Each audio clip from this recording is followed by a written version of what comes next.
माझ्याकडे एक वेगळी बातमी आहे. ही बातमी आता अलीकडे असं चालू आहे ना, मी बातमी सांगतो आणि मग लोक पळापळ करतात, मीडियावाले, प्रिंट, इलेक्ट्रॉनिक, सोशल मीडियावाले. अरे अनिल त्यांनी सांगितलंय, नक्की खरी असणार. आपण त्याचा पाठपुरावा केला पाहिजे, मागोवा घेतला पाहिजे, सुगावा घेतला पाहिजे, आणि मग मागे लागतात. मग मी जेव्हा सांगतो की आदित्य आणि संजयची आता जाम वाजलंय, त्यावेळेला मग नंतर मग कधीकडे बातम्या येतात. मग आज एक आणखीन तुम्हाला बातमी देतो, ती अजून नाही आलेली कुठे, आणि ती मी सांगितल्याशिवाय येणार नाही. आता मी आल्यावर येईल सगळीकडे. मग मला क्रेडिट द्या तुम्ही त्या बातमीचं. लक्षात ठेवा की रुपाली चाकणकर जे आहेत ना, तर त्यांच्या बाबतीमध्ये सुनेत्र देवींना काय वाटतं ते मी नाही सांगत. ॲक्च्युली असं की कुठल्याही नवऱ्याच्या बायकोला नवऱ्याचीच बायको असते, बायकोला आपल्या नवऱ्याच्या अवतीभोवती कुरूप स्त्रिया किती असलेल्या चालतात, पण सुस्वरूप स्त्रिया असलेल्या सहसा आवडत नाहीत.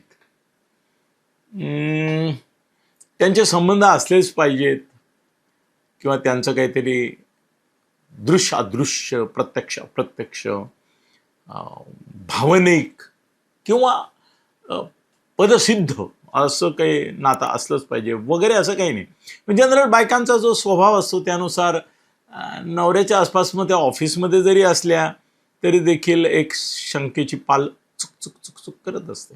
राजकारणात तर खूपच असतं. अनेक राजकारण्यांच्या बायका, कुटुंब यांच्याशी परिचय असल्यामुळे मला माहिती आहे. अरे त्यातल्या तर काही जण विचारतात, ते काय ती बाई फार साहेबांच्या जवळजवळ असते काय, त्यांचं काय नाही ना अफेअर वगैरे. कारण असली अफेअर ज्यांची असतात त्यांच्याबाबत मी माहितगार मानला जातो. त्यामुळे असं विचारणाऱ्या काही मंत्र्यांच्या किंवा नेत्यांच्या बायका पण मला भेटून गेलेल्या आहेत एवढ्या मोठ्या कारकिर्दीत. तर कसं आहे ना की सुनेत्र देवींना तिच्याबद्दल काय आस्था, आपुलकी वाटण्याचं कारण नाही. वाटली तर थोडंसं असं हेच असेल की काहीही बाया सगळीकडे मेहूण असल्यासारखीच यांच्याबरोबर आपली फक्त हाताला हात लावून ममा म्हणत नाही एवढी यांच्याबरोबर फिरते. त्यामुळे एखाद्या मनामध्ये त्यांच्या असूया, मत्सर, राग, द्वेष पण असू शकतो, असेलच असं मला वाटतं. कारण त्यांची बॉडी लँग्वेज किंवा फेशियल एक्सप्रेशन जेव्हा केव्हा ही असायची त्यांच्याबरोबर अजितदादांच्या, तेव्हा काही फारशी पॉझिटिव्ह मला कधी दिसली नाही. But ever it is. पण योगायोग असा आहे की एक मोठा वर्ग आहे.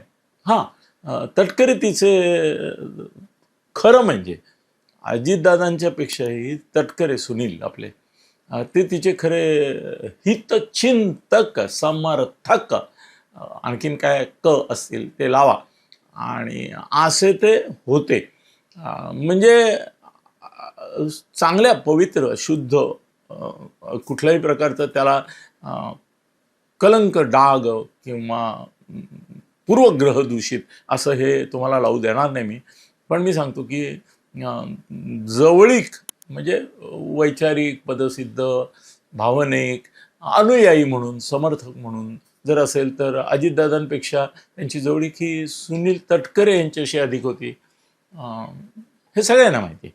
आणि त्याच्यातही मी काही असं हे नाही सूचित करू इच्छित की काही गैर किंवा अनैतिक असं काही काही नाही मी नाही असं म्हणत. असं त्या अशा प्रभावी व्यक्तिमत्वाच्या होत्या.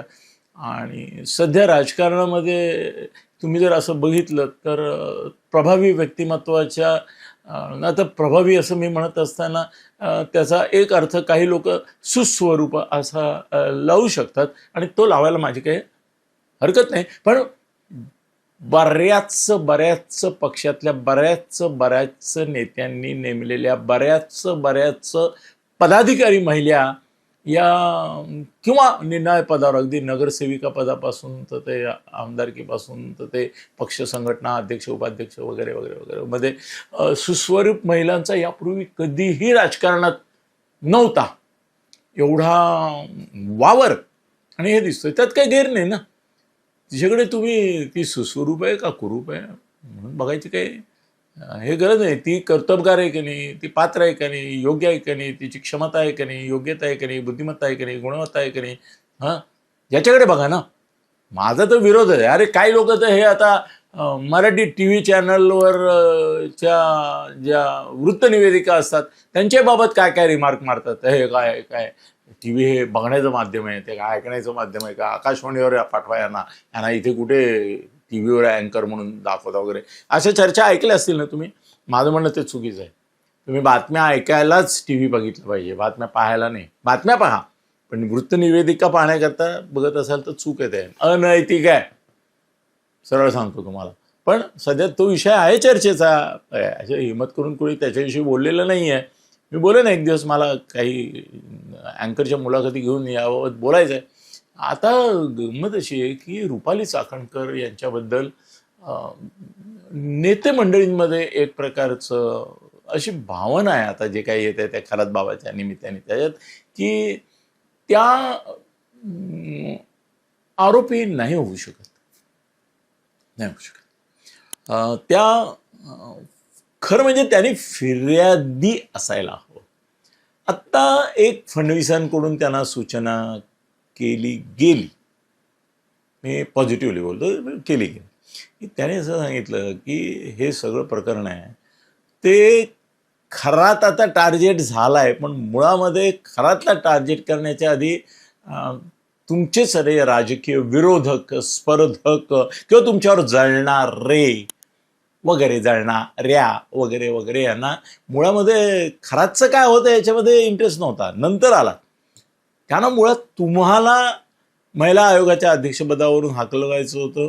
त्याच्याकरता वेगवेगळी कट, कारस्थानं, आरोप या आधीच केले जायला सुरुवात झाली होती. खरात नंतर आला. त्यांच्या राजीनाम्याची मागणीची आणखीनही 2-4 प्रकरणामध्ये झाली होती की नाही, झाली होती. त्यांना मुळात हटवायचं होतं. त्यांना जेलसी होती, द्वेष होता, आपल्याला ते पद मिळावं अशी सुद्धा काही जणांची अपेक्षा होती, जे राष्ट्रवादी अजितदादांमध्ये होते त्यांची पण, की आपल्याला मिळेल ती गेली तर, हे पण होतं. पण असं वाटतंय फडणवीसांना किंवा काही यांना की अशा तऱ्हेने एखाद्या व्यक्तीवर श्रद्धा ठेवणं हे गैर नाही, अनैतिक नाही, चूक नाही, असू शकतं.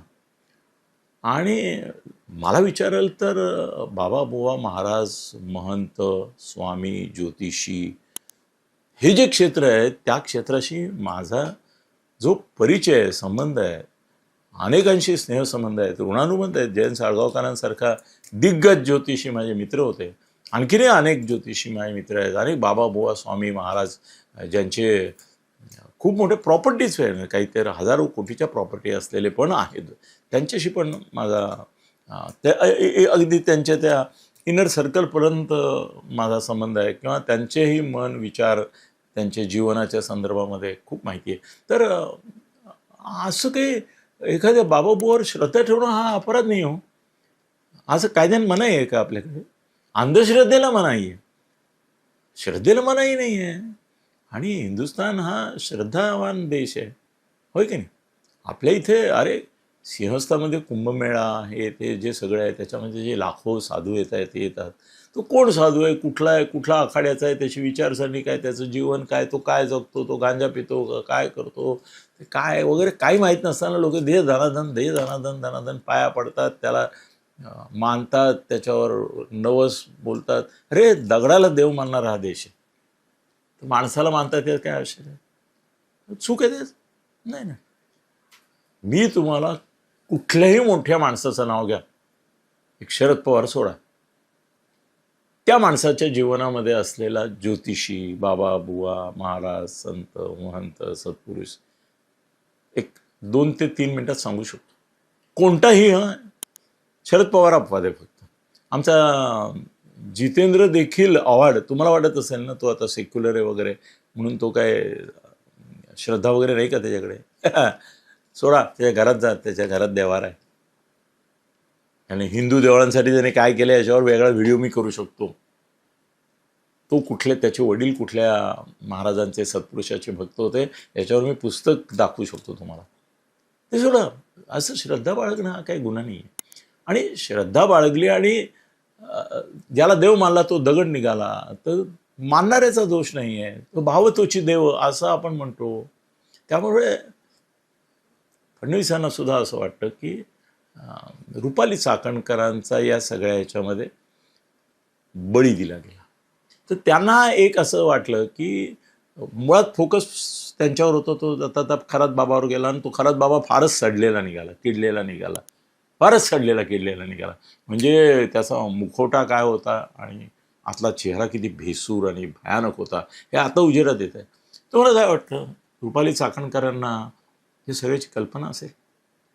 त्यांची एक बहीण आहे प्रतिभा, बहीण नाही आहे ॲक्च्युली, ती हे आहे, नणंद आहे, नवऱ्याची बहीण आहे त्यांच्या. हे मराठी हेवाले बऱ्याच वेळा तिला बहीण म्हणतात, पण बहीण नाही आहे ती, नवऱ्याची बहीण आहे. तिचं नाव प्रतिभा चाकणकर आहे. तर ती त्या निलेश तिचा जो नवरा आहे त्याची बहीण आहे. तर तिचंही असं काय, हिने 100 वेळा फोन केले, तिने 250 वेळा केले असं. तुम्हाला काय वाटतं की असं ती आता त्या दमानी यांनी विचारलं, एवढा वेळा फोन करतात का? करतात. काही माणसं अशा श्रद्धेच्या इतकी आहारी गेलेले असतात की पल माझे एक प्रचंड मोठे राजकीय मित्र आहेत, त्यांना मी म्हटलं अमुक वाजता येतो, तर ते म्हटलं नाही हो आणि नको त्यावेळेला नका येऊ. अरे काय झालं, मला सोयीची वेळ, राहुकाल. अरे राहुकालात बाहेर नाही पडायचं, राहुकालात यायचं नाही, राहुकालात भेटायचं नाही. हे करणारे माझे किती राजकीय मित्र आहेत, बाबा बुवा सत्पुरुष ज्यांच्या जीवनात नाहीत. फडणवीस जर ज्योतिषाला मानतात, ते महापौर असताना ज्यांनी सांगितलं की तू मुख्यमंत्री होशील, त्याच्याचकडे फडणवीस गेले होते ज्यावेळेला त्यांनी त्याला सांगितलं की यावेळेला तू मुख्यमंत्री होत नाहीस, आणि झाले नाही, आणि एकनाथ शिंदे झाले, हो की नाही? तर आपत नाही हो कोणी. आणि मोदी मानत नाही तसं वाटतं का तुम्हाला? अमित शहा मानत नाही तसं मानतं का? मी सांगितलं ना तुम्हाला की तुम्ही मला सांगा फक्त राजकीय नेता, अभिनेता पण सांगा. अभिनेत्यांचं थोडं माझं जरा कमी आहे ज्ञान, पण राजकीय नेता मला सांगा कुठलाही, त्याचा कोण बाबा बुवा महापुरुष सत्पुरुष आहे, त्याच्यावर त्याची भक्ती आहे, श्रद्धा आहे. आता त्यांनी काहीतरी गैर केलं. गमत अशी की माझा परिचय ज्या आता 5-6 मुख्यमंत्र्यांचा मित्र होतो मी, ते प्रत्येकाचा कुणी ना कुणी एक बाबा बुवा होता.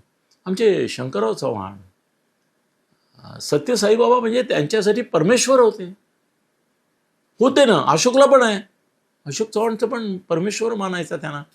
त्यांच्याविषयी किती प्रतिकूल छापून आलं सांगा मला, आलं की नाही? किती आरोप झाले त्यांच्यावर, पण ते सगळे आरोप झाले तरी शंकररावांची त्यांच्यावरची भक्ती श्रद्धा अपरंपार होती, हे मी पाहिलं आहे. आणि असे आरोप आले वगैरे त्या संदर्भात एकदा वगैरे ते मी त्यांच्याशी असं उझरता उल्लेख केला, माझी काही फार हिंमत नव्हती. तर ते म्हणाले की असे आरोप ज्याच्यावर होत नाही असं कोण आहे?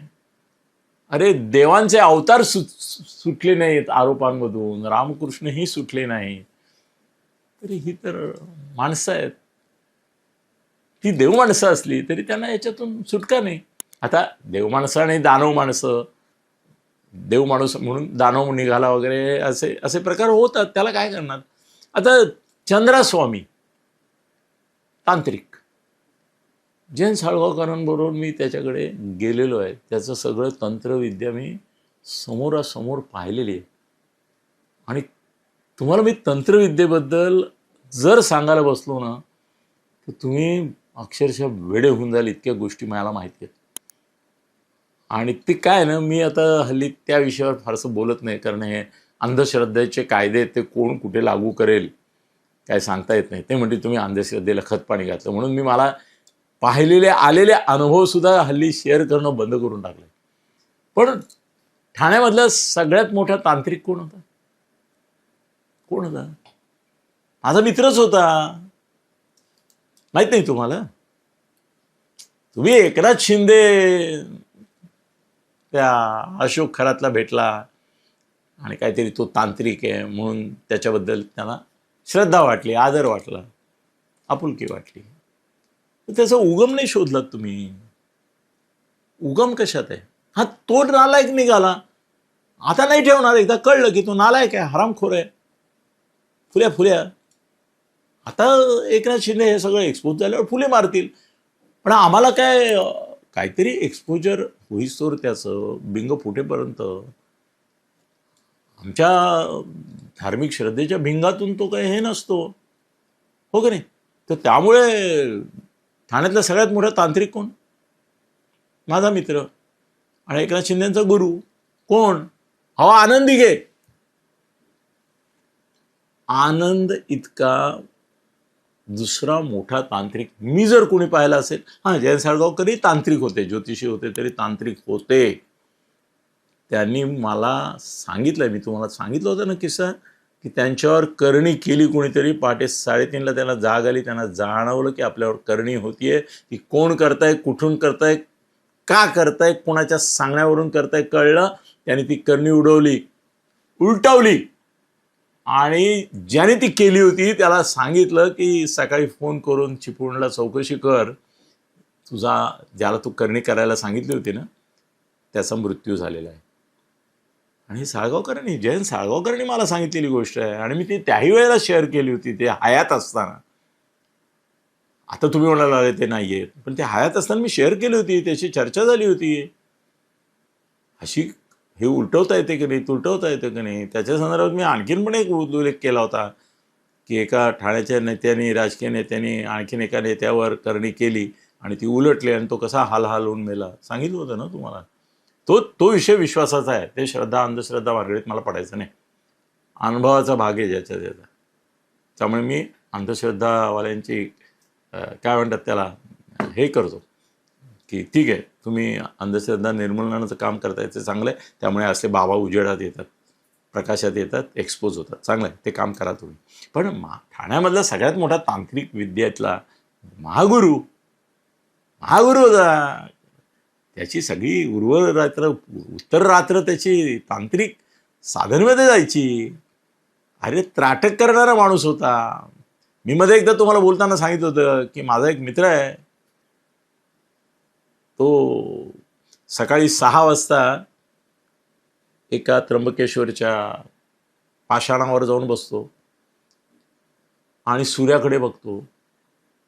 विशिष्ट दिवस असतो तो, ती तिथी असते आणि त्या सूर्याकडे तो सूर्य मावळेपर्यंत असं अनिमिष म्हणतात तसं बघत जातो. सूर्य मावळतो, मग डोळे मिटतो.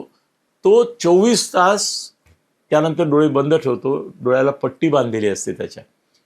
तो सूर्य त्यांनी म्हणजे उदयापासून अस्तापर्यंतचा त्याच्या डोळ्यामध्ये साठवलेला असतो. वर्षा बंगल्यासमोर ज्याचा बंगला आहे, आता त्याचं नाव घेतलं तर पटकन एक्सपोज होईल, आमच्या अशोकचा मित्र होता तो, अशोक चव्हाणचा, प्रचंड उद्योगपती, संपत्ती. वर्षा बंगल्यासमोर त्याचा बंगला आणि पॅरालिटिकल होता. आणि त्याच्या वडिलांनी आमच्या त्या मित्राला सांगितलं, त्याचं नाव नाही मी सांगत कारण लगेच हे करतील, त्याचं नाव नाही सांगत, आडनाव सांगतो मी, जोशी आडनाव होतं त्याचं.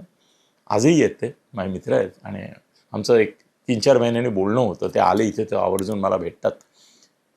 तर त्यांनीच सांगितलेली आणि मला त्याला भेटवला त्या उद्योगपतीला आणि त्या उद्योगपतीने स्वतः मला सांगितलं. तो म्हणाला की ते पट्टी बांधली त्यांनी आणि नंतर त्या बंगल्यावर गेले, एक काही त्याची पूजा असते ती पूजा केली, त्याला समोर बसवला, असा लोळा पांगळा असा, आणि त्यांनी जे डोळे उघडले आणि त्याच्यावर स्थिर केले. 8 तासपर्यंत आमचे जोशी गुरुजी त्याच्यावर डोळे स्थिर करून होते. 8 तासानंतर लोळागोळा झालेला तो माणूस स्वतःच्या पायावर उठून उभा राहिला. नुसता पायावर उभा राहिला नाही, तो कार्यरत झाला. आणि ज्या वेळेला जोशी गुरुजींनी मला हे हकीकत सांगितली त्यावेळेला मी म्हटलं की गुरुजी तुम्ही हे करता अधूनमधून वर्षातून 1 किंवा 2 वेळा, त्याची ताकद मर्यादित आहे बरं का. नाही ते असं सूर्याकडे बघितलं आज सकाळी दुसऱ्या दिवशी दुकान घातला असला प्रकार नसतो. ते पण विशिष्ट तिथीला, विशिष्ट ग्रहस्थितीलाच फक्त त्या दिवशी ते सूर्याकडे बघून वर्षातून एखाद वेळेला. तुम्ही म्हणलं मला भेटायचं आहे त्याला. आणि मला त्याच्या तोंडून ऐकायचं. मला घेऊन गेले त्याच्याकडे, ते वर्षा बंगल्यासमोरच्या बंगल्यामध्ये घेऊन गेले. आता तिथे काय काय नाही आहे, का बिल्डिंग आले मला माहीत नाही, लेटेस्ट गोष्ट नाही माहिती मला. त्याला विचारलं, जर पाहिलं त्याचं तेज, पाहिलं त्याचं उभारी पाहिली, तो दणदणीत होता. मी त्याला म्हटलं, मला गुरुजी असं असं म्हणाले. तो त्यांनी माझ्यासमोर परत एकदा साष्टांग नमस्कार घातला. तो म्हणाला, अनिलजी, मी जे काही आहे ना आज तुम्हाला जिवंत दिसतोय आणि असा दिसतोय ना, हे केवळ यांनी जे काय ती साधना केली, सूर्य साधना, आणि माझ्यावर 8 तास त्यांनी ते सगळं जे तेज त्यांच्या डोळ्यात ग्रहण केलं, पट्टी बांधून इथे आले आणि पट्टी खोलली, फक्त माझ्याकडे मला ती गांधारीची गोष्ट आहे ना, की तिने एक क्षणभर पट्टी काढली आणि त्याच्यामुळे ते ह्याचा घात झाला वगैरे, ती खरी वाटते. याच्यामुळे खरी वाटते, कारण हे बघितलंय, तो माणूस भेटलाय मला, आणि अशा तऱ्हेचे अविश्वसनीय वाटावे आणि त्याच्याबद्दल वाच्यता केली तर कुणीतरी खटला भरेल माझ्यावर, अशी भीती वाटते. म्हणून मला बोलता येत नाही हो. माझी तयारी असते, मी नाव घ्यायला पण तयार असतो. त्या व्यक्तीची जर संमती असेल तर मला नाव घ्यायला पण नाही, नाव घ्यायला पण मला काही वाटणार नाही. मी जोशी गुरुजींनी मला फक्त हो म्हणावं, मी नाव देईन, पण मग त्यांच्या मागे रांग लागेल म्हणून मी आवडतो, ते पण मला म्हणतात. मला याची पब्लिसिटी नको आहे, आणि मला हे हा काही माझा धंदा नाही आहे, माझी साधना आहे, ती मुळात ज्योतिषीच आहेत. त्यामुळे ज्याचा गुरुच आनंद दिघे सारखा मोठा तांत्रिक, आणि जयंत साळगावकर आणि आनंद दिघे यांची भेट घालून कोणी दिली? त्यांच्या कार्यक्रमालाही ते आले होते. ते सोडा, पण जयंत साळगावकरांना जाऊन आनंद दिघे भेटायचे मधून मधून. आज असते हाय तर एकनाथ शिंदेची गाठ मी घालून दिलीच असती, जयंत साळगावकरांची दिली असती ना, दिली असती. चंद्रास्वामींना मी त्यांच्या तंत्रविद्येतलं बघितलंय, आणि मी ते गणपती दूध पितोचं सांगितलं, तो ढोंगीपणाही त्यांचा मीच सांगितलंय की नाही, सांगितलं ना, की मीच त्याला सांगितलं की हे श्रेय घ्या म्हणून वगैरे. ते आठवत आहे तुम्हाला ती गोष्ट, वॉट एव्हर इट इज. तो चुकीचा भाग होता, तर माझी चूक होती, चंद्रास्वामीची तो होतीच होती. पण माझं म्हणणं असं आहे की, फडणवीसांचं म्हणणं असं आहे की, तुमची श्रद्धा ही श्रद्धा असू शकते, मीही श्रद्धावान माणूस आहे. फडणवीसांना मी सर्टिफिकेट देईन की त्यांच्या इतका श्रद्धावान माणूस महाराष्ट्रामध्ये मुख्यमंत्री मनोहर जोशी होते. मनोहर जोशी पण होते, मनोहर जोशींची पण श्रद्धा होती, खूप श्रद्धावान होते. पण मनोहर जोशींनंतर फडणवीसच मला असे श्रद्धा, शंकरराव होते की आमचे, पण त्यांची ते सत्यसाईबाबांपुरती मर्यादित होती. फडणवीसांचे आणखीन काही वेगळे ते आता. आणि तो ज्योतिषी जे आहे ना, किती चमत्कारी ज्योतिषी आहे. त्यांनी सांगितलेले ज्योतिषाचे जर किस्से नसतात, हे अनुभव असतात, ते तुम्हाला ऐकायचे असतील ना, तर भारतीय जनता पक्षाचे आमदार आहेत ना, पूर्वी मनसेचे होते बघा, राम कदम, आपल्या घाटकोपरचे, भेटत आहे ना. अरे असं केल्याशिवाय 10 वेळा त्याचं नाव पण नाही घेणार तुमच्यासमोर ते. आणि त्याने जर एक एक अनुभव सांगायला सुरुवात केली, राम कदमांनी तुम्हाला त्या गुरुजींचे, ज्यांनी फडणवीसांना सांगितलं की तू महापौर होणार आहेस, आपलं मुख्यमंत्री होणार आहेस, आणि ज्यावेळेला मुख्यमंत्रीपद त्यांना असं समोर दिसत होतं, त्यावेळेला सांगितलं यावेळेला तुझं मुख्यमंत्रीपदाचा योग नाही आहे, दुसरा कोणी होणार, आणि एकनाथ शिंदे झाले. नंतर परत त्यांनीच सांगितलं काळजी करू नको, आता तूच मुख्यमंत्री आहे. ज्या वेळेला गृहीत धरलं होतं एकनाथ शिंदेने की ते मुख्यमंत्री होणार, ते नाही झाले, हे झाले. ज्योतिष खरं आहे की नाही हे फडणवीसांना विचारा, मला नका विचारा. अंधश्रद्धावाल्यानं विचारायचं असेल त्यांनी त्यांना विचारा. फडणवीसांना माहिती आहे की अशी श्रद्धा असू शकते, तो माणूस चुकीचा निघाला, याच्यामध्ये दोष असू शकत. अशी माझी हजारो मित्र आहेत, राजकीय मित्र आहेत, उद्योगपती मित्र आहेत, उद्योगपती मित्र आहेत. शास्त्र आहे, ज्योतिष हे शास्त्र आहे, राशी हे शास्त्र आहे, स्टोन्स, भाग्यरत्न हे शास्त्र आहे, न्यूमरोलॉजी हे शास्त्र आहे, तज्ज्ञ आहे, शास्त्रज्ञ आहे, त्याची पकड आहे त्याच्यावर. कोण तुम्हाला सांगतो याच्यावर अवलंबून आहे. साधं आहे ना की संपादकीय, या माणसाचं संपादकीय तुम्हाला विश्वसनीय वाटतं, श्रद्धेय वाटतं, विचारणीय वाटतं, ते असं वाटतं की हां नाही हे खरं आहे. आणि याचा अर्थ काय, हजारो संपादक असतात ते सगळे सारखेच वाटतात का? नाही ना, त्याही उच्च श्रेणीत असतात ना. गोविंद तळवलकर असतात, पण केवळ तळवलकरला आडनाव म्हणून दुसरा संपादक त्या पात्रतेचा नसतो, आणि तो चिटर पण असू शकतो. गडकरींच्या बाबतीत पण तसंच आहे. अरुण टिकेकर आहे, कुमार केतकर आहे. तुम्हाला आता कुमार केतकर विद्वान आहे का नाही? 2 मतं आहेत ना. कुमार केतकर कॉन्ट्रोवर्सियल आहे. संपादक म्हणून त्याची योग्यता, बुद्धिमत्ता, गुणवत्ता, प्रतिभा त्याला सॅल्यूट असलेला एक समाजात मोठा वर्ग आहे आणि त्याची छितू करणारा एक वर्ग आहे. कुमार केतकरला भोंदू म्हणणारे लोक आहेत आणि त्याला विचारवंत मानणारे पण लोक आहेत. हे दोन्ही असतं, पण हा तर भोंदूच आहे, म्हणजे त्याचं समर्थन नाहीच. पण फडणवीसांचं म्हणणं असं आहे की तुम्ही व्हिक्टीम आहात, तुम्ही श्रद्धा ठेवली, तो माणूस चुकीचा निघाला, त्यात तुमचा काय दोष आहे? ठीक आहे, महिला आयोगाचा अध्यक्षपद वगैरे गौण गोष्टी आहेत, या ऐहिक गोष्टी आहेत, त्या पारमार्थिक नाही, आध्यात्मिक नाही, अलौकिक नाही, पारलौकिक नाहीत. मी स्वतः अनुभवाने आणि हजारो लोकांशी संबंध आल्यामुळे दोन्ही बाजूच्या, म्हणजे बाबा बुवा महाराज तांत्रिक मात्रिक पासून इकडले भक्तांपासून, पण मी पण हा ऐहिक आणि पारलौकिक या 2 जीवनातलं वर्गीकरण करायला शिकलोय.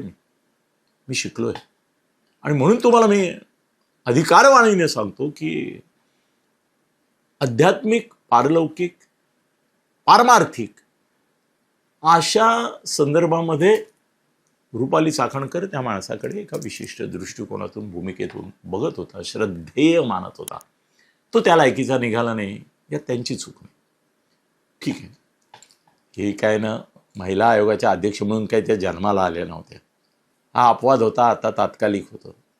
त्याच्या आधी रुपाली चाकणकर होत्या. रुपाली चाकणकरांच्या तुम्ही नवऱ्याला ओळखत नाही. ज्या वेळेला एकदा कुणीतरी असं गॉसिप करायचा प्रयत्न केला माझ्यासमोर रुपाली चाकणकरांच्या आणि ॲक्च्युली अजितदादा आणि तटकरे या दोघांच्याही संदर्भामध्ये, त्याला मी म्हटलं, मी तुला खरं सांगू का की तू जे बोलतोयस ना आता, तुझ्या खाडकन थोबाडीत मारावी असं मला वाटतंय.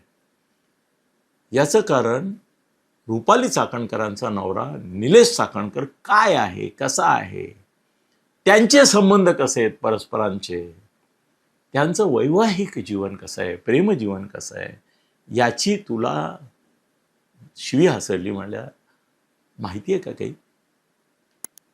कुठल्याही सुस्वरूप स्त्रीला कोणाही बरोबर सामाजिक कार्यामध्ये पाहिल्यानंतर तुम्ही या प्रकारचे आरोप करायला इतके सोकावलेले आहो आपण सगळेच की आपण 2 व्यक्तिमत्वांमधलं कुठलंही नातं असू शकतं असं वेगळं हे मानतच नाही. एक मुख्यमंत्री होते, मी तुम्हाला सांगतो, आणि एक TV वरली निवेदिका होती.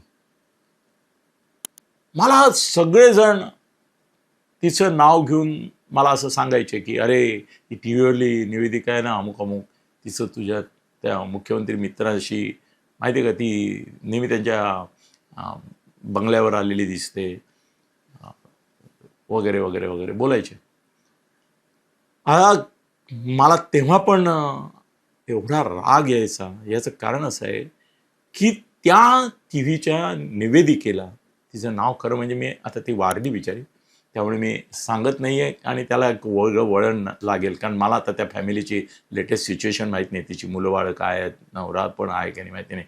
तर ती आता गेली आहे बिचारी, कॅन्सरने गेली आहे ती, आणि ते मुख्यमंत्री पण गेले आता. तर भाऊबीजेला तिला ओवाळताना मी पाहिलं, राखी पौर्णिमेला राखी बांधताना पाहिलं, आणि अख्ख्या कुटुंबात तिचं स्थान त्यांच्या बहिणीचं होतं. ती बहीण म्हणून त्यांना भेटत होती, बहीण म्हणून हे होती, आणि त्यांनी तिला कुठे असं काही पक्षपात केला वगैरे वगैरे असं पण काही नाही. पण ती सुंदर होती आणि मुख्यमंत्री होते याच्याकरता. अहो, मनोहर जोशींसारख्या सात्विक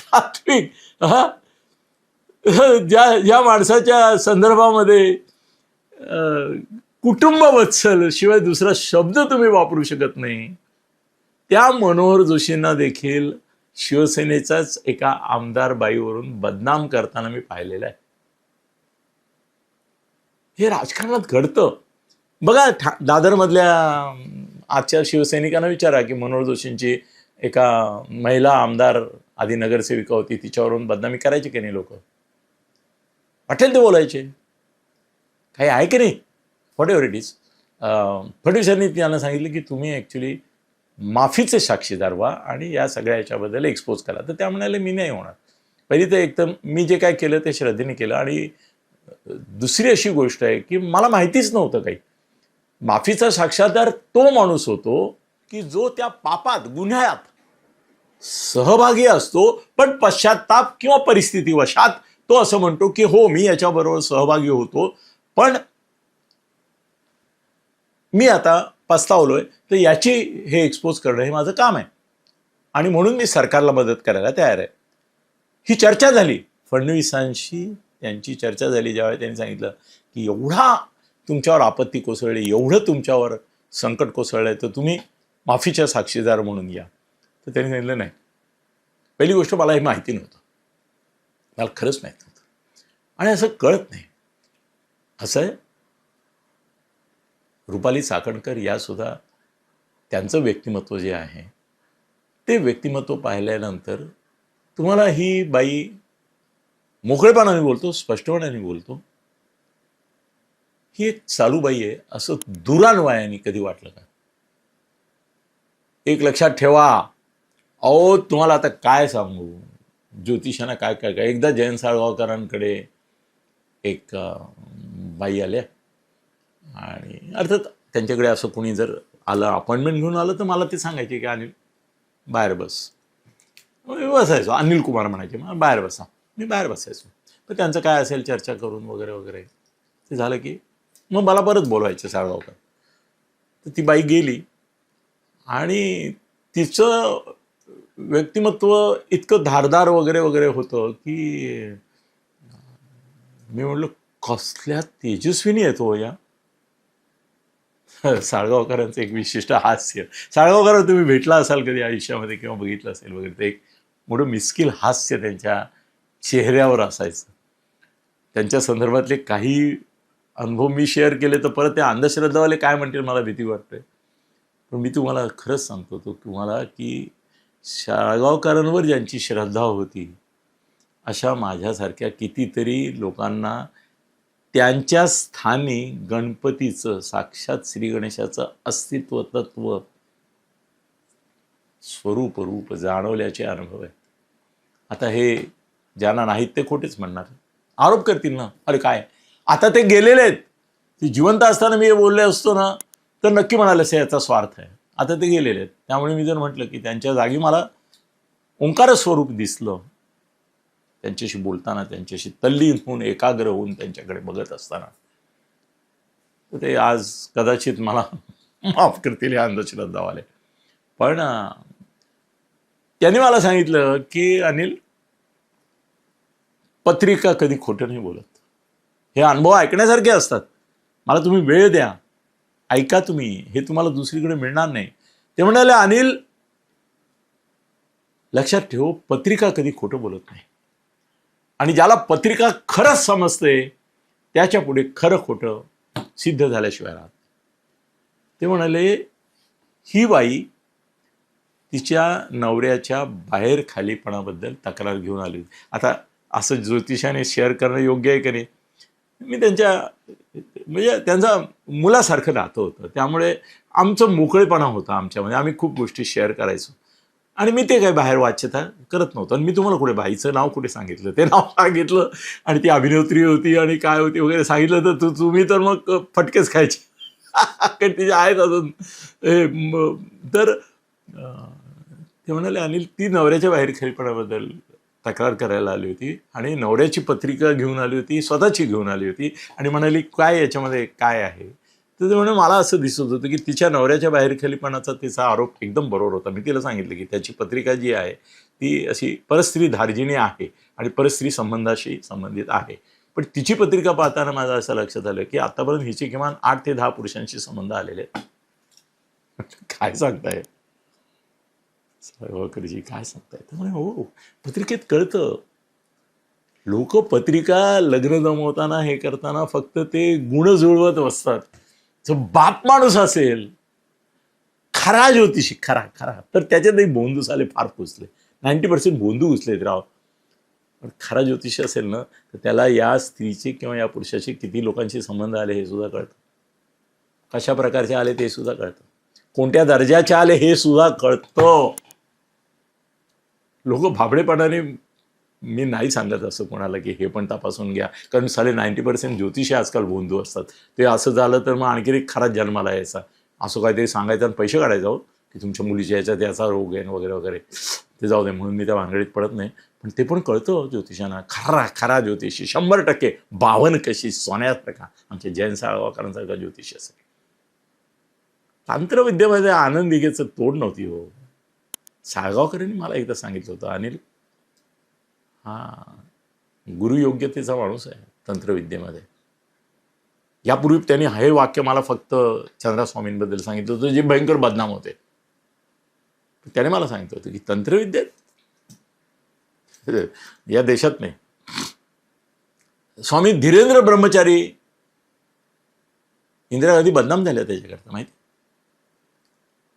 त्याची दोन्ही व्हर्जन होती, व्हॉट एव्हर इट इज. पण आपण इकडे येऊया. तुम्ही एक लक्षात ठेवा की हा जो निलेश चाकणकर आणि ही आहे, यांचे संबंध, प्रेमसंबंध, स्नेहसंबंध, फॅमिली रिलेशनशिप, कौटुंबिक वत्सलता, अहो ती एका अशा मुलाची आई आहे की जो कुठेतरी करिअर करायला बघतोय. आज तुम्ही तिला जेलसीपोटी, असूयेपोटी, मत्सरापोटी, स्पर्धेपोटी, अनेक कारणं असतील, राजकीय काही असतील, किंवा एक कसं आहे, पिंजऱ्यामध्ये व्याघ्र सापडे बायका मुले मारी, तिकडे चिवी जोशींची ती कथा तुम्हा लोकांना माहिती नसेल. ते तसं ते पिंजऱ्यातल्या वाघाला कोणी दगडं मारतो, तसं एकदा अडकला की कोणी मारतात.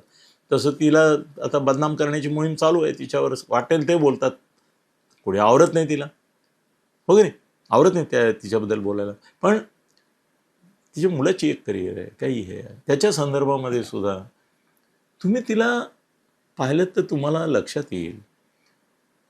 रुपालीची पत्रिकानं आज साळगावकर असते तुम्ही नेऊन दाखवली असते त्यांना, आणि त्यांच्याकडून गॅरंटी घेतली असती, तुम्हाला शिफारस पत्र दिलं असतं की ही बायको तिच्या नवऱ्याशी 100% प्रामाणिक बाई आहे, तिच्या जीवनामध्ये अशा तऱ्हेची कोणतीही अफेअर नाही.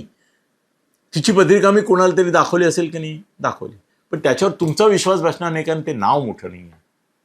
मी त्याचा जर हवाला दिला, मी त्याला म्हटलं तुमचं नाव कोट करायला पाहिजे, तुम्ही हे जे गॅरंटी देता ना की हिचं कोणतंही अफेअर नाही, एक्स्ट्रा मार्शल अफेअर आयुष्यामध्ये, हे मी सांगू का? ते म्हणे मला काय किंमत देणार आहे, कोण विचारणार आहे, माझं नाव सांगून मी बदनाम करते. ते म्हणतील या ज्योतिषाचं काहीतरी असेल. पण व्हॉट एव्हर इट इज, तिच्या चेहऱ्यावरची जी सात्विकता आहे रुपाली चाकणकरच्या, ही सात्विकता व्यभिचारी स्त्रीच्या चेहऱ्यावर असूच शकत नाही. त्यांचं एकच विधान फक्त तुम्हाला सांगतो, मी तिला कॅरेक्टर सर्टिफिकेट द्यायला बसलेलं नाही. माझ्या कॅरेक्टर सर्टिफिकेट देण्यामुळे तिचं काही भलंही होणार नाही, आणखीन बुरं पण होणार नाही. पण मला असं वाटतं की तिला माफीचा साक्षीदार वगैरे चुकीच्या गोष्टी आहे, कारण ती त्या पापात सहभागी होती, मग तिने बायकांना तिकडे नेलं वगैरे, अशा तऱ्हेच्या आरोपांमध्ये हे होईल. त्याच्यापेक्षा मला असं वाटतं तिने फिर्यादी व्हायला पाहिजे. तिने फिर्यादी व्हायला पाहिजे. रुपाली चाकणकर, तुम्ही लक्षात घ्या, तुम्ही फिर्यादी व्हा. तुमची वंचना झाली आहे, फसवणूक झाली आहे, तुम्हाला हा असा नीचपणा, हलकटपणा करतोय हे दिसलं नाही, हे लपून असतं. परत कसं आहे की रुपाली चाकणकरनी पाय धुतल्याची दृश्य तुम्ही 100 वेळा नाही 1000 वेळा दाखवली, पण तुम्ही हे पाय तिचे त्याचे त्यावेळेला तिने धुतले, त्यावेळेला ज्या श्रद्धेने धुतले, तेव्हा तिचा स्वतःचा नवरा निलेश बाजूला उभा आहे, त्यांनीही पाय धुतलेले आहेत त्यांचे. आणि त्याच्यापेक्षा महत्वाची गोष्ट, त्याची स्वतःची बायको ती बाजूला बसलेली आहे, तिचेही पाय धुतलेत. आणि पाय धुणं नवीन आहे का? अरे साधूंचे पाय धुणारे तर आपले पंतप्रधान मोदी देखील आहे. ही भारतीय परंपरा आहे, प्रथा आहे. दिघे साहेबांनी पाय धुतलेले बघितले तुम्ही. त्या धर्मवीर चित्रपटामध्ये तर आपले एकनाथ शिंदेना पाय हे करताना दाखवलेले आहेत, पादक्षालन करताना, पायावर हे करताना दाखवले आहेत ना. म्हणजे हे काय काहीतरी पाय धुतले म्हणजे काय वेगळं काय नाही आहे. पाय धुणे, पाद्यपूजा करणे हे देवापासून, मूर्तीपासून याच्यापर्यंत कॉमन असलेली गोष्ट. पाद्यपूजा म्हणजे काय लिंगपूजा नाही गाढवांनो.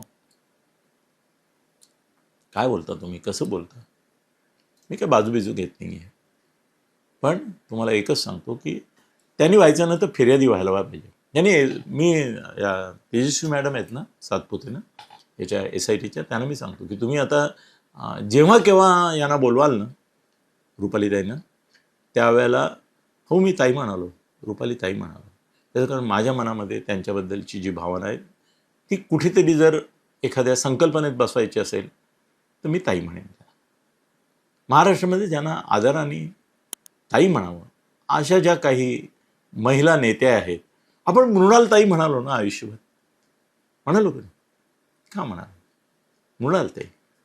आज नीलमताई, नीलम गोऱ्यांना आपण काय म्हणतो? नीलमताई म्हणतो, स्वाभाविकपणे म्हणतो, उत्स्फूर्तपणे म्हणतो, मनापासून म्हणतो. आपल्या मनात तोच शब्द येतो, ताई. म्हणून मी रुपाली ताई असं म्हणतो. या तेजस्वी सातपुते आहेत ना SITच्या, त्यांना मी विनंती करतो आणि फडणवीसांना पण मी मेसेज करणार आहे. आता एवढा मोठा व्हिडिओ झाला की त्यात तो बघतील का रे? शंका आहे. नाही, एवढा वेळ होत नाही. ते सारांशाने क्लिप बघतात, एखादी शॉर्ट असेल तर पटकन बघतात, पण असं एवढं मोठं नाही बघणार ते, आणि बघूही नाही त्यांनी, गरज नाही. मी एका वाक्यात सांगतो, फडणवीस सर आणि तेजस्वी मॅडम, तुम्ही त्यांना, त्यांचीही फसवणूक झाली आहे, त्यांनीही श्रद्धा ठेवली आहे, आणि त्यांना हे असं विश्वस्त वगैरे करून घेणं कॉमन असतो. काय सांगू तुम्हाला आता? शिक्षण संस्थांचे विश्वस्त व्हा हा मोठा मान वाटतो लोकांना, मंदिराचं विश्वस्त व्हा हा मान वाटतो, आणि ते मंदिर काही बदनाम नसतं तोपर्यंत. हा बाबा एक्सपोज होईपर्यंत सगळं व्यवस्थितच असतं. हो, उद्या तुम्हाला जर कोणी विचारलं की बा असं असं आहे, तुम्ही हे व्हा. आता साधी गोष्ट सांगतो, माझा मित्र आहे संजय, जसा मित्र आहे तसा मिलिंद नार्वेकर मित्र आहे. आता मिलिंद नार्वेकर तुमच्या तिरुपती संस्थांचा विश्वस्त झालं.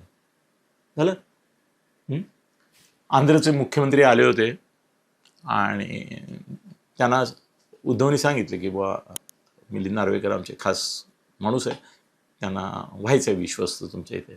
तरी मान्य केलं आणि विश्वस्त केलं. आता तिरुपती संस्थांचं विश्वस्त होणं हे कुठल्याही मंत्रिपदापेक्षा मिलिंद नार्वेकरची श्रद्धा आहे तिरुपतीवर. त्याला मोठं वाटलं, त्याला पर्याय दिला असं की चल तुला मंत्री करतो, कारण राज्य होतं ना त्यावेळेला, मुख्यमंत्री होता उद्धव, तुला तिरुपती संस्थांचं विश्वस्त व्हायचं आहे का तुला मंत्री करू? आय बेट यू, मी मिलिंदचा मित्र आहे, मी ओळखतो त्याला जवळून, आमचा संवाद आहे एकमेकाशी खूप जवळीक आहे. त्यांनी सांगितलं असतं मला विश्वस्त व्हायचं आहे. आता तिरुपती संस्थांबद्दल त्या लाडूपासून गडूपासून काय काय काय काय आलं, ते तिरुपती संस्थांची बदनामी पण केली गेली. मग त्या विश्वस्तांमध्ये मिलिंद नार्वेकर आहे, मग मिलिंद नार्वेकर पण अपराधी. मिलिंद नार्वेकर तिरुपतीवरच्या भक्ती करता झाला, बालाजीच्या भक्ती करता झाला. ते मंदिरचं विश्वस्त हे एक पद होतं, ते अनुषंगाने त्यांनी घेतलं एक मान म्हणून. हा मान स्वीकारायला कुणी नकार देत नाही. हे मंत्री मुख्यमंत्री वगैरे ना शेकडो ट्रस्टचे विश्वस्त असतात. काय सांगू तुम्हाला, मी यादी जर दिली ना तुम्हाला तर तुम्ही आश्चर्यचकित व्हाल. मोठमोठे शिक्षण सम्राट वगैरे म्हणून तुम्ही म्हणता, त्यांची विश्वस्त बघा कोण कोण असतात. आमदार आहे, खासदार आहे, मंत्री आहे, त्यांच्या माध्यमातून काही कामं होतात हेही खरं आहे, पण असतात ते. आमच्या इथे तर कुठलीही संस्था अहो, आमचा समाज, आता त्याच्या लग्नाच्या निमंत्रणामध्ये यांची नावं आहेत म्हणून बोंब मारता तुम्ही. आमच्या ठाण्यामध्ये गल्लीतला, गल्ली बोळातला कुठल्याही माणसाच्या मुलीचं लग्न असलं, गल्ली बोळातल्या माणसाचं, ज्याला एकनाथ शिंदेनी पाहिला पण नाही, तो शिवसैनिक पण आहे की नाही माहिती नाही, तर त्याच्या लग्नाच्या पत्रिकेमध्ये तुम्हाला एकनाथ शिंदे निमंत्रक म्हणून दिसणार. एकनाथ शिंदेचं गंमत अशी आहे की ठाण्यामध्ये ते येतात तेव्हा 100-200 गणपती पहाटे 4-5 वाजेपर्यंत करतात. त्यांना माहीत नसतं हा कार्यकर्ता कोण आहे. गणपतीचं निमंत्रण आहे ना, तो कार्यकर्ता नाही महत्वाचा, त्यांची श्रद्धा गणपतीवर आहे. ते गणपती करता जातात आणि मग फोटो येतात, गावातला गुंडा अमुक तमुक त्याच्याबरोबर एकनाथ शिंदेचा फोटो, त्याच्या गणपतीला ते गेले. अरे ते गणपतीला गेले, त्या गुंडाला गेले का? त्या मंदिराच्याही संदर्भामध्ये तोच भाग असतो की ते देवाला गेले. हा दानव तिथे बसला हे कळलं नाही. मला म्हणायचंय की त्याला फिर्यादी करा. तुम्ही फिर्यादी व्हा रुपाली, ते तुमची फसवणूक झाली आणि हे सगळं त्याचं पाप तुम्हाला अंगावर घेण्याची काही गरज नाही. त्याच्या पापाची शिक्षा तो फाशी गेला पाहिजे. तुम्ही पण म्हटलंय शिक्षा झाली पाहिजे, होणार. पण हे सगळं प्रकरण चुकीच्या पद्धतीने हाताळतोय फडणवीस साहेब. हे माफीचा साक्षीदार वगैरे अशा सूचना करू नका, त्याच्यात त्या आणखीन गोत्यात जातील. का गोत्यात जावं अशी इच्छा आहे तुमची? नाही. माफीचा साक्षीदार हा गुन्हेगारातला भागीदार असतो, गुन्ह्यातला, हो की नाही?